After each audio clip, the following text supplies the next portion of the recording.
Hello dear student, आपका स्वागत है आज की वीडियो में।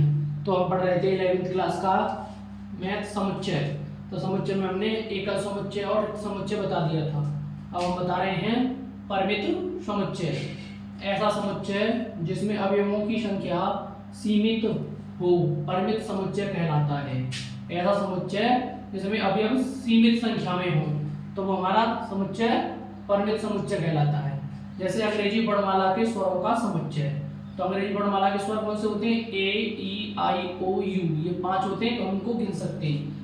जिनको हम गिन सकते हैं वो सब हमारे क्या है? परिमित समुच्चय।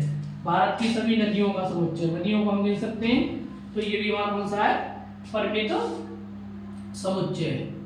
एक होता है हमारा अगला चौथा अपरिमित समुच्चय। अपरिमित समुच्चय क्या होता है? ऐसा समुच्चय जिसमें अवयवों की संख्या सीमित नहीं होती है। ऐसा समुच्चय जिसमें अवयवों की संख्या सीमित नहीं होती है। जिसमें अवयवों की संख्या सीमित नहीं होती है अपरिमित समुच्चय कहलाता है। अपरिमित समुच्चय कहलाता है। अपरिमित समुच्चय कहलाता है। एग्जाम्पल देखेंगे हम। एग्जाम्पल है हमारा सभी प्राकृतिक संख्याओं का समुच्चय। तो प्राकृतिक संख्या बहुत सारी होती है, 1 2 3 4 डॉट डॉट, तो उन्हें हम गिन नहीं सकते। वो सब हमारे क्या है? अपरिमित समुच्चय। सभी प्राकृतिक संख्याओं का समुच्चय, तो ये हमारे जिन्हें हम गिन नहीं सकते वो हमारे अपरिमित समुच्चय, और जिन्हें हम गिन सकते वो हमारे परिमित समुच्चय। अब देखेंगे एक्सरसाइज। एक्सरसाइज देखेंगे इसकी। एक्सरसाइज क्या है?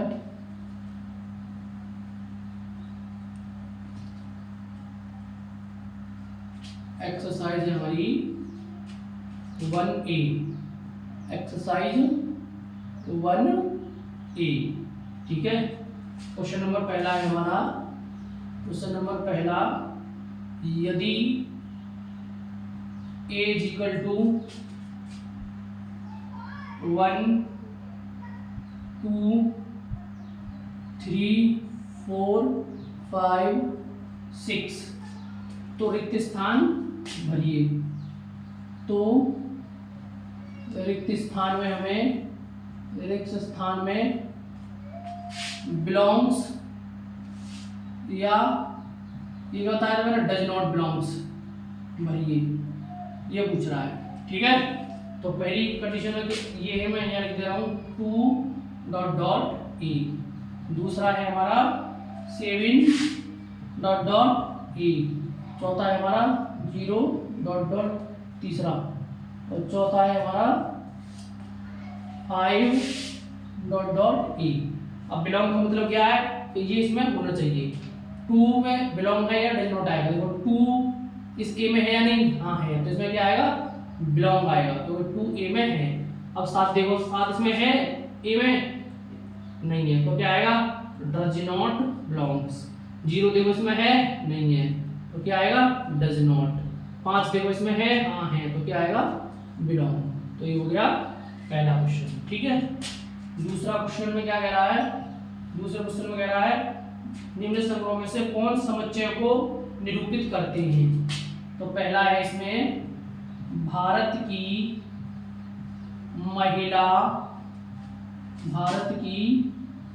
महिला प्रधानमंत्री, भारत की पहला प्रधानमंत्रियों का समुच्चय। मंत्रियों का समुच्चय, तो क्या ये समुच्चय है या नहीं है? हम भारत की महिला प्रधानमंत्रियों को गिन सकते हैं? हाँ गिन सकते हैं, क्योंकि अभी तक भारत की एक ही महिला प्रधानमंत्री हुई है, इंदिरा गांधी। तो ये हमारा क्या है? समुच्चय है। इसका आंसर क्या आ जाएगा? क्या लिख देंगे? समुच्चय है, क्योंकि हम इन्हें गिन सकते हैं। ठीक है। दूसरा है प्रथम 5 प्राकृतिक संख्याओं का समुच्चय। प्रथम 5 प्राकृतिक संख्याओं का समुच्चय। प्रथम 5 प्राकृतिक संख्याओं का समुच्चय।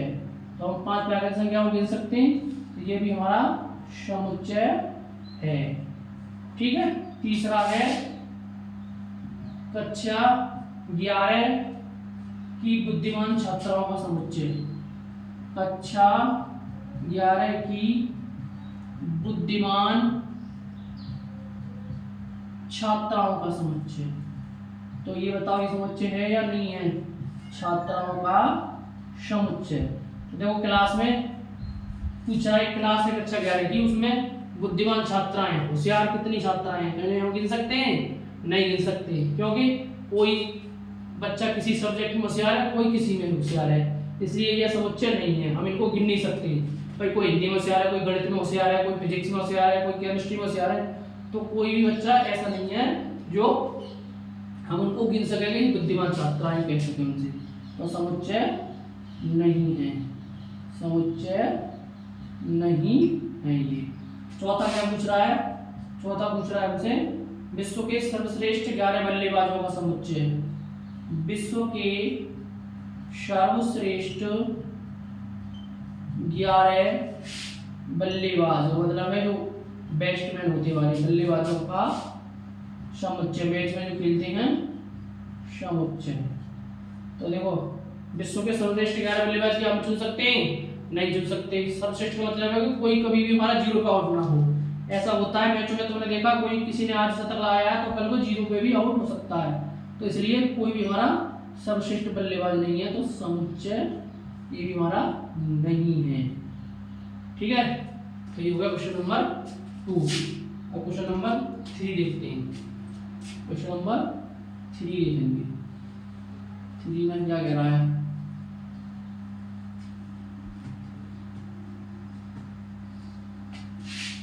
क्वेश्चन नंबर है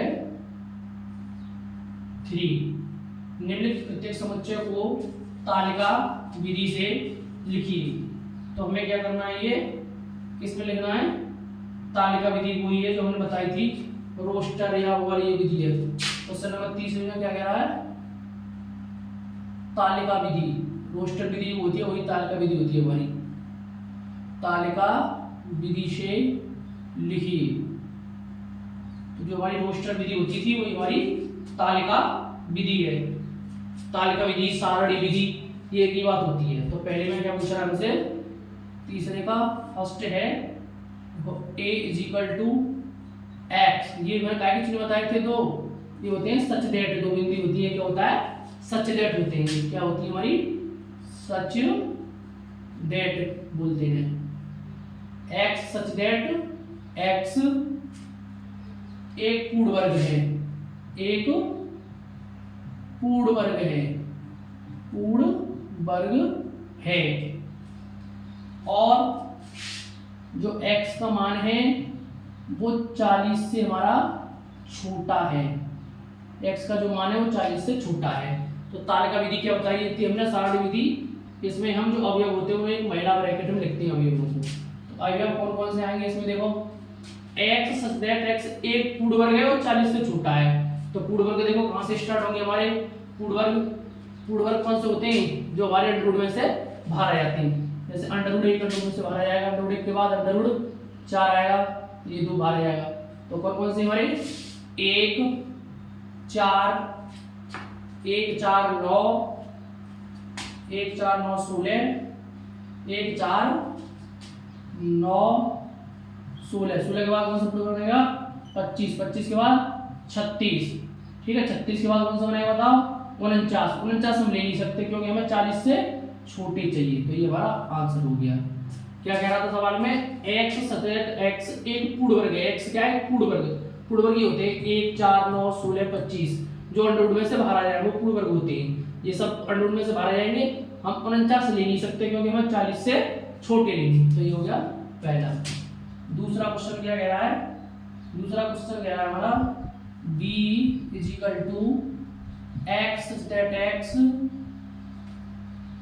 एक पूर्णांक है, एक पूर्णांक है, एक पूर्णांक है और x square minus x minus दो, x square minus x minus दो बराबर जीरो। ये हमारा x square minus x minus दो बराबर जीरो। तुम्हें क्या करना है, ये संख्या उठाओ, इसके फैक्टर कर लो, एक्स स्क्वायर माइनस माइनस दो बराबर जीरो के। तो फैक्टर करेंगे इसके, माइनस का 2x प्लस का x माइनस टू बराबर जीरो। तो यहाँ से x कॉमन लेंगे तो x माइनस दो आ जाएगा, यहाँ से 1 कॉमन लेंगे तो x माइनस दो आ जाएगा बराबर जीरो। और सब में से x माइनस दो कॉमन आ जाएगा, x प्लस 1 बराबर जीरो। तो एक बार x माइनस दो बराबर जीरो लिया तो x बराबर कितना आया, दो आया। एक बार x प्लस 1 बराबर जीरो लिया तो x बराबर कितना आया, माइनस 1 आया। तो हमारे क्या आ गए, देखो यहाँ पे b बराबर क्या लिख देंगे हम, एक पूर्णांक, इसके जो आए हैं -1 आया है और एक 2 आया वेक्टर। तो ये हमारा आंसर हो जाएगा। ठीक है, तालिका विधि में हम ऐसे लिखते हैं कि जो हमारी ऐसी दी हुई, तो एक लैंग्वेज जैसी लिखी होगी उसको, उसमें से हम उसके एलिमेंट इसमें लिख देते हैं महिला ब्रैकेट में, पूर्ण वर्ग लिख दिए यहाँ पे इसके फैक्टर लिख दिए। ठीक, अब इसमें कह रहा है सीरीज शब्द के सभी अक्षरों का समुच्चय पूछ रहा है। देखो इसको तीसरे का तीसरा क्या कह रहा है, तीसरे का तीसरा,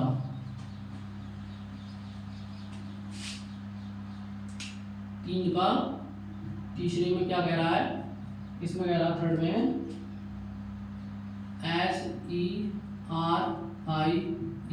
SERIES सीरीज शब्द के सभी अक्षरों का समुच्चय, सीरीज शब्द के सभी अक्षरों का समुच्चय सी है। क्या है, सी है। तो बनाओ समुच्चय सी है, तो जो हमारा सी है ये है। अब इसमें हमें लिखनी है, और देखो इसमें अगर ऐसे तुम्हें कोई सीरीज दिया हो, कोई पीरियड हो सकता है, इलाहाबाद हो सकता है, दिल्ली हो सकता है, तो उसमें से हम सिंगल लिखते हैं। मतलब समुच्चय में कभी हम अवयवों को दो बार नहीं लिखते हैं, समुच्चय में कभी भी अवयवों की पुनरावृत्ति नहीं होती। जैसे ये ई है और ये ई है, तो ये एक ही बार आएगा, SERIS,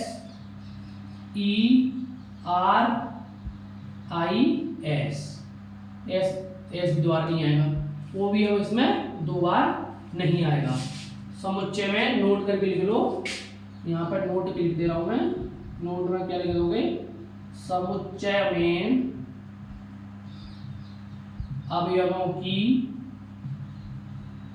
पुनरावृत्ति नहीं होती है, पुनरावृत्ति नहीं होती है। पुनरावृत्ति मतलब है कोई भी डबल नहीं आता, ई डबल दे तो एक ही बार आएगा, एस डबल दे तो एस एक बार आएगा। ठीक है, तो कोई भी हो, या दिल्ली हो, कैलकाटा हो, इलाहाबाद हो, सबको हम एक एक बार लिख देते हैं सभी अक्षरों को, तो हमारा हो गया तालिका विधि से। ठीक है, अगला देखते हैं चौथा, इसका तीसरे का चौथा,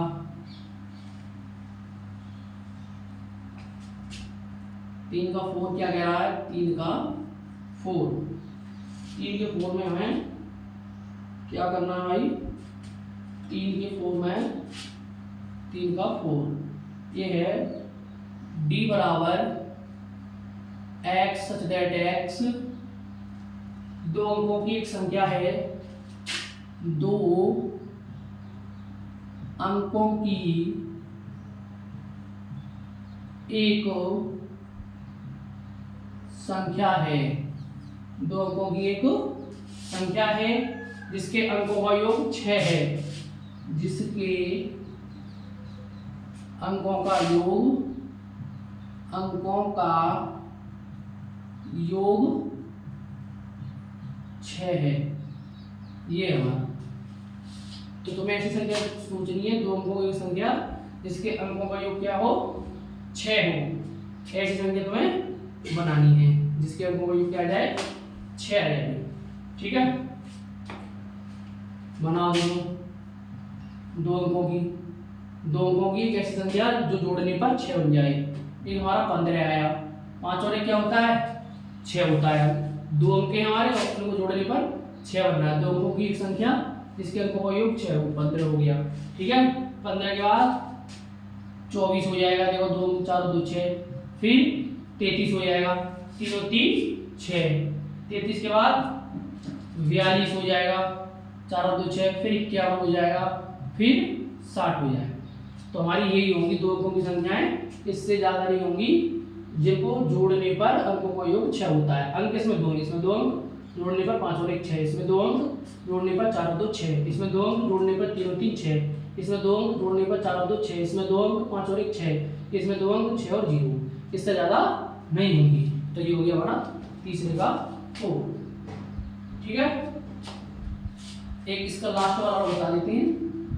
लास्ट वाले में क्या कह रहा है, तीसरे के में ये दे रखा उसने g इक्वल टू, दो अपने आप कर लेना, g equal to x such that x एक पूर्णांक है, एक पूर्णांक है -3x5 -3x5।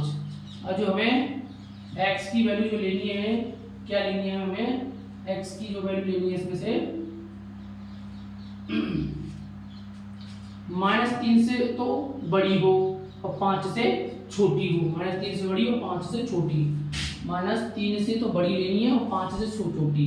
ये क्या, -3 से बड़ी और 5 से छोटी। -3 से बड़ा क्या होगा, -2 -1 0 1 2 3 4, 5 से छोटी लेनी है तो 4 तक ले लीजिए, हो गया हमारा